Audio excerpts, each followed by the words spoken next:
Selamat datang di YouTube channel saya, Darwin. Di sesi ini, saya akan membahas mengenai lingkungan Laravel. Jadi awalnya akan mulai dulu getting start Laravel untuk versi 9. Nah, sebelumnya ingat like dan subscribe YouTube channel saya untuk dapatkan notifikasi terkini mengenai IT, ilmu manajemen, ataupun video yang pasti bermanfaat untuk Anda. Oke, untuk memulai Laravel, jadi saya selalu merujuk kepada dokumentasi di laravel.com. Nah, di sini docs versi 9 diawali dari installation. Awal mulanya harus tahu dulu mengapa Laravel. Nah, kalau memang untuk membuat satu website itu kan banyak bahasa pemrograman bisa digunakan, salah satunya PHP. Dan kalau menggunakan framework, pembuatan atau pengembangan website itu bisa lebih cepat. Dan Laravel ini masih menduduki posisi top 1 untuk PHP. Nah, kalau berdasarkan dokumentasi, jadi Laravel itu merupakan framework dan tools yang masih available untuk membangun satu web application. Dan dia dipercaya the best choice untuk building modern dan full stack web development. Web application maksud saya.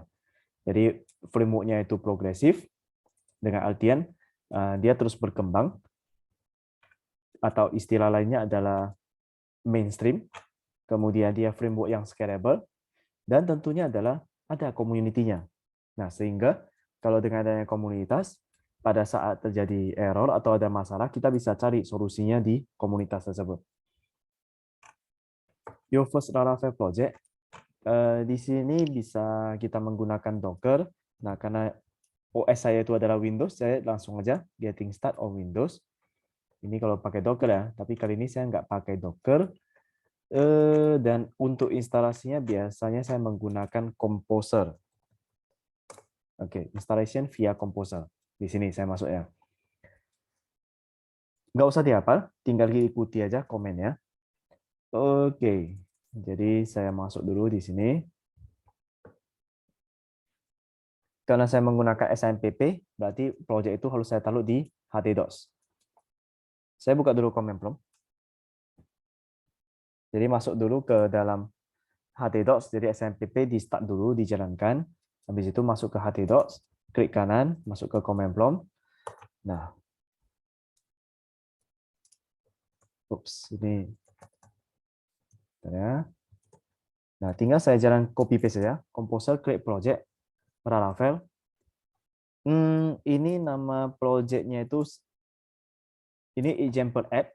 Ini adalah nama foldernya yang akan terbentuk nantinya, atau project inti saya. Oke, saya akan tulis my Laravel. Nah, dalam proses creating, nanti akan muncul satu folder ya, my Laravel. Kita tunggu. Versi 9. Oke, ini dia.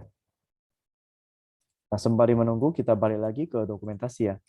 Jadi kan Composer create project, ini untuk Laravelnya, kemudian ini nama projectnya example apps, contoh di sini. Nah, kalau di contoh saya kan namanya my Laravel. Nanti kita akan masuk ke foldernya, kemudian kita buat PHP Artisan Serve. PHP Artisan Serve itu adalah dia menjalankan web application-nya. Tapi karena saya menggunakan SMPP, biasanya ini nggak butuh lagi. Oke, kemudian ini saya dapatkan karena ini lagi proses instalasi.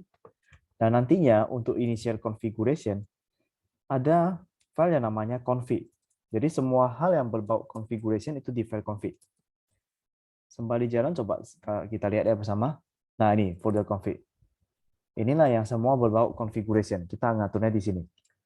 Apakah app, app, auth, authentication, broadcasting, case, dan sebagainya. Nah, terus ada environment based configuration. Ada file yang namanya env. Nah, file env ini berkaitan dengan configuration. Yo, bedanya apa ya? Nah, kalau saya edit di file env ini, maka saya nggak butuh atau istilahnya on the fly. Nah, bisa tanpa harus lakukan compile dan sebagainya. Memang PHP nggak butuh di compile ya. Kayaknya kita lihat dulu lah ya untuk config app. Saya akan menggunakan IDE yang namanya Visual Studio Code. Oke, ini udah selesai ya. Saya tulis code titik.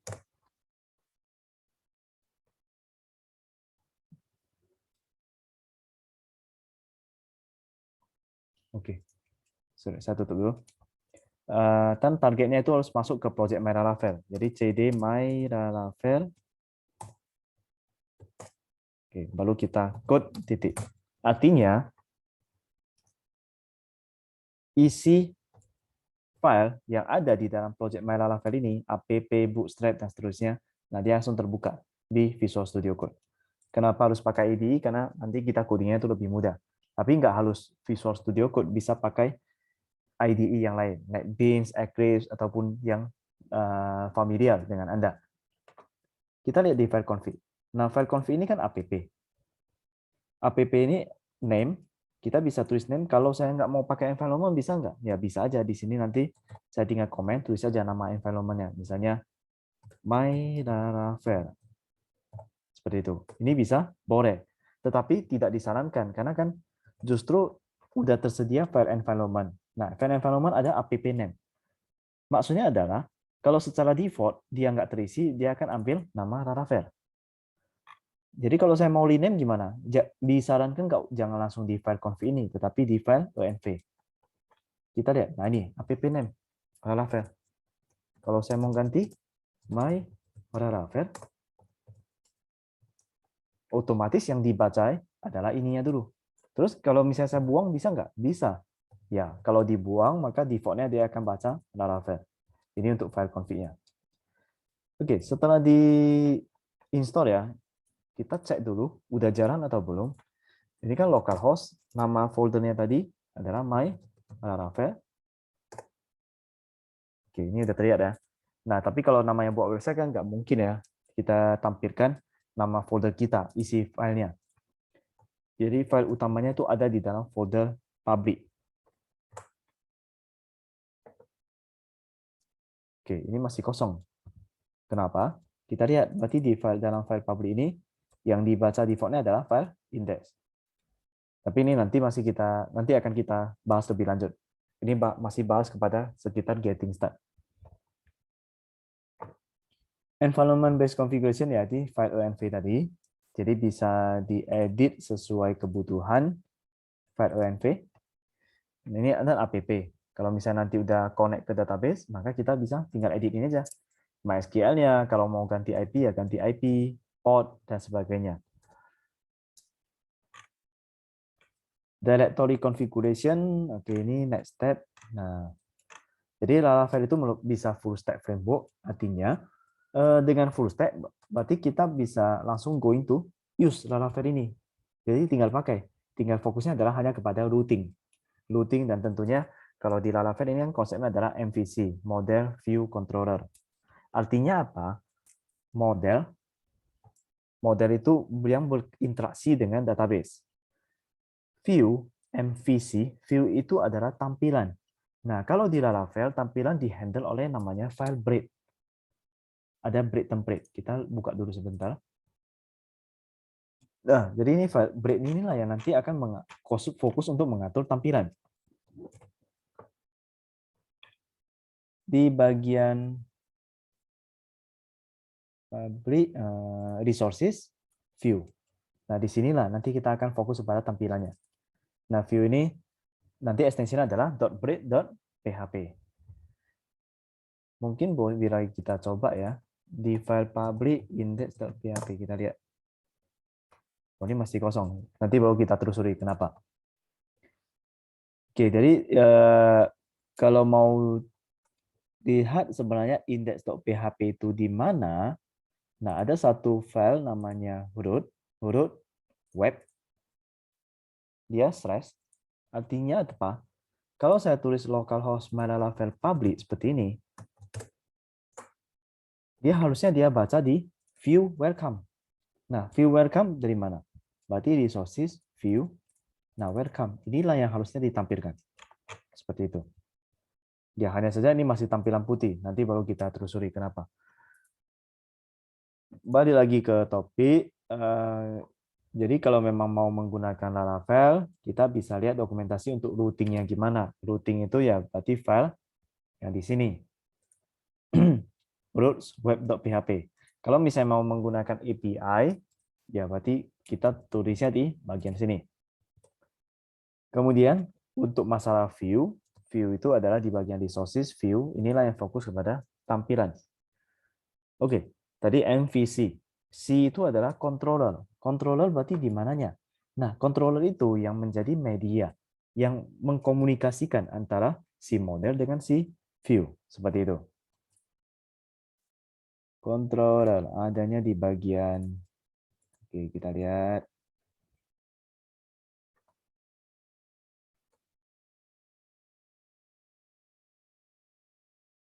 App, HTTP, controller. Nah, di sinilah. Jadi nanti kita akan tambah di bagian sini untuk controller. Laravel API backend. Nah, tujuan dari buat API itu adalah dalam satu website itu kan sekarang ini website aja itu pasti kurang. Jadi butuh namanya apps juga, apps untuk Android ataupun iOS. Bagaimana caranya mereka berkomunikasi? Nah, komunikasi kalau misalnya saya buat untuk website, ada satu programmer, kemudian Android ada satu programmer, kemudian logiknya sama. Ya, kalau logiknya sama, minusnya adalah kalau terjadi perubahan proses bisnis, berarti dua program itu harus bekerja. Padahal logiknya sama, oleh karenanya harus sentral saja. Nah, sentral itu gimana? Makanya dimainkan yang namanya API. Nah, dengan main API, berarti orang apps, yang developer apps, dia fokusnya hanya kepada berubah tampilan, mengenai logiknya, proses bisnisnya yang dihandle oleh si backend, ya melalui API, seperti itu. Jadi ini masih tahapan getting start, mulai dari installation, configuration, directory structure, starter kit, dan deployment. Jadi, oke, kita back dulu. Tadi kan masih di installation, kita masuk ke configuration. Nah, untuk bagian configuration, tadi udah dijelaskan ya. Oke. Nah, ini app debug itu semuanya nanti di bagian sininya itu pasti ada app debug. Ya tinggal cross aja. Intinya ada tulisan env, pasti di file env itu ada nama apa variabelnya. Oke, berikutnya adalah saya masuk ke directory structure. Nah, di directory structure ini ada app bootstrap, ya sama kan? Di sini app bootstrap config database language public resources routes, kemudian storage, test, vendors. Dan oke. Di sini untuk app directory ini adalah call-nya, inti dari codingnya. Makanya controller itu adanya di bagian app http controller. Nah, ini masih di dalam masih ada banyak subfolder. Jadi jangan bingung dulu, kita ikuti aja yang ada di dalam dokumentasi Laravel. Kalau Bootstrap ini di dalamnya ada app. Jadi Bootstrap itu fokus hanya kepada tampilan. Dia juga akan memanage mengenai case dan sebagainya. Kalau folder config, tadi udah jelas fokus ke configuration, database, ya hanya handle database. Ini. Kemudian public inilah yang ditampilkan, yang boleh diakses. Dan biasanya untuk file image, JavaScript, CSS itu taruhnya di public. Oke, ini di public. Oke, dia boleh taruh di sini. Sementara kalau untuk controller view database itu sangat disarankan tidak boleh taruh di public karena itu bisa langsung diakses dari luar. Kemudian ada resources. Resources itu kalau memang kita mau masukkan aset seperti CSS atau JavaScript. Kalau routes, dialah yang mengatur lalu lintasnya. Jadi kalau di dalam sini saya mau stress apa gitu kan, nah itulah diatur di sini di bagian routes. Storage itu berisi logging ya. Jadi kita bisa kalau terjadi masalah bisa kita lihat kembali apa yang menyebabkan masalah tersebut, session, caching dan sebagainya. Test directory untuk testing ada namanya unit test. Vendor directory ini kalau memang kita mau ambil apa namanya? Mau sederhananya seakan-akan macam plugin. Jadi kita mau ambil dari pihak ketiga dan biasanya itu ditarik dari Composer. Oke, ini nanti bisa dilanjutkan lebih detailnya. Sekarang masuk ke Starter Kit. Starter Kit ini untuk mengajarkan kita itu mengenai authentication application. Ini kayaknya nanti baru kita bahas lebih detail ya. Kita bahas dulu yang poin-poin pentingnya. Nah, untuk tahapan deployment itu ya application server bisa kita pakai namanya Apache, ada yang pakai Nginx, Lightspeed, itu bebas. Balik lagi kepada kenyamanan. Nah, kalau di Windows dalam materi rekaman saya itu ya kita menggunakan SMPP aja. Yang standar ya. Sini kita butuh perhatikan. Ternyata ini untuk PHP-nya harus versi 8. Nah, gimana cross check-nya? Versi saya itu udah versi 8 atau belum ya? Oke, balik lagi ke command prompt. Saya tulis php min v. Ini udah versi 8, berarti udah sesuai requirement. Nah, ini kalau untuk konfigurasi Nginx, dan butuh diketahui, konfigurasi kalau beda OS itu bisa berbeda. Jadi jangan pernah hafal mati, karena kita harus lakukan penyesuaian dengan OS-nya. Makanya tadi udah singgung kan mengenai Docker. Nah, Docker itu adalah containerization, sehingga kita bisa packing, kita bisa buat jadi image, jadi lebih satu paket. Hanya setting satu kali, ke depannya ya nggak butuh setting apa-apa lagi, seperti itu. Tapi itu udah scope yang berbeda, dana yang berbeda. Hanya saja intermezzo, supaya bisa ada knowledge ya sedikit. Jadi karena sekarang ini kalau dalam pengembangan website, itu udah bukan hanya secara konvensional, itu biasanya udah harus pakai teknologi kontainer, kemudian bisa jadi gabungan plugin dan sebagainya. Jadi kita bukan stand alone, udah ada kolaborasinya. Ya, seperti manusia, kolaborasi atau bersinergi, sehingga kita bisa mencapai satu hal yang 1+1 bukan hanya menjadi 2, tetapi lebih besar dari 2, seperti itu. Oke, ini untuk detail nanti kita bisa cross check. Ada beberapa komen ya. Mungkin komen yang sering dipakai itu nanti ada PHP artisan config case, kemudian PHP artisan roots case, PHP artisan view case. Jadi bermain dengan caching.